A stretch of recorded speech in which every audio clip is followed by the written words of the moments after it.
Grandma sets down the carving knife and the last slice of Christmas roast. My brother clears his throat, rehearsed. We're at the oak table I grew up polishing in the house everyone still calls ours. Then Dylan says it. Lila, we need to talk about your living situation. I keep cutting my ham into neat squares, my holiday tick, and ask what about it. He explains that our parents are aging, that the upstairs nursery will suit his future baby, that I've stayed rent-free too long. Mom nods. Dad adds something about efficiency. I hear the verdict. New Year's is 1 week away. They don't know I paid the taxes. They don't know I covered the hospital bills. They don't know I stopped the foreclosure. They don't know the deed is in my name.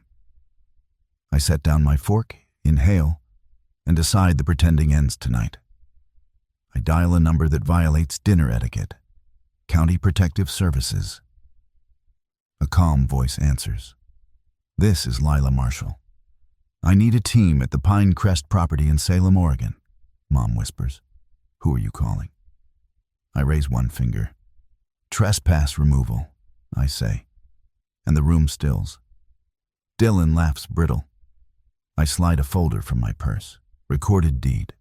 Wire confirmations. The LLC that purchased the house when the mortgage fell 6 months behind.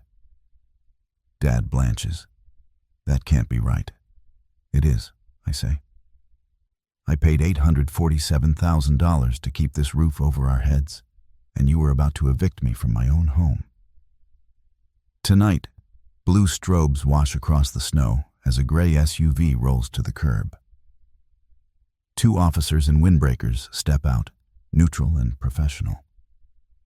I meet them on the porch before anyone else can turn the story into theirs. Lila Marshall, I say, handing over identification and the signed order, authorizing removal of unauthorized occupants if needed. My hands don't shake. Behind me, the front door opens. Mom hovers in the doorway, eyes shining with a grief that makes me ache. Anyway, Dylan barrels past her. You wouldn't, he says. It's Christmas. I wouldn't if respect were mutual. I answer to the officers. We'll try voluntary compliance first. We walk the house together room by room, documenting condition. In the nursery that isn't, a mobile of paper moons trembles in the draft.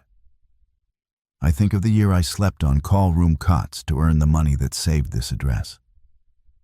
I think of the emails unreturned, the promises that dissolved whenever I asked for help with bills.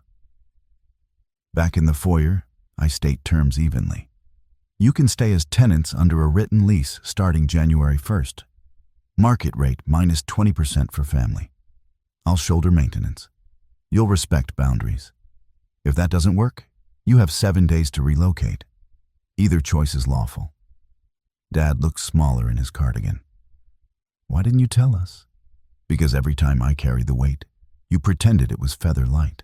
I swallow. I want a family, not a fable.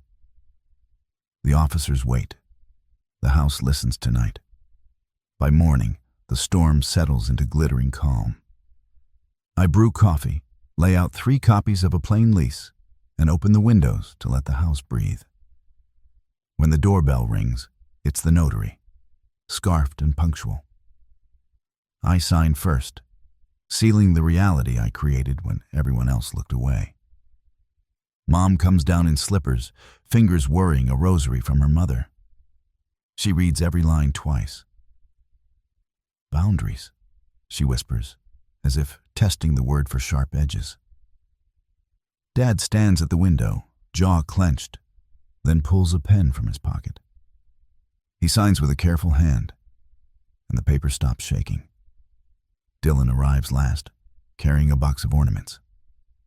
I found these in the attic, he says, eyes red but clear. He uses the pen, stops, starts again. I don't want charity. It isn't, I say. It's rent and respect. He finishes, exhales. The notary stamps and leaves, crystals leaping in the draft like confetti. We spend the afternoon returning the house to truth. The nursery that isn't becomes a bright study with the old oak desk. The dining room loses the throne of expectations and gains ordinary chairs. I label a folder repairs and another holidays and show everyone the shared calendar taped on the pantry door. At dusk, we eat soup from wide bowls. No speeches, no verdicts, just steam and bread and quiet.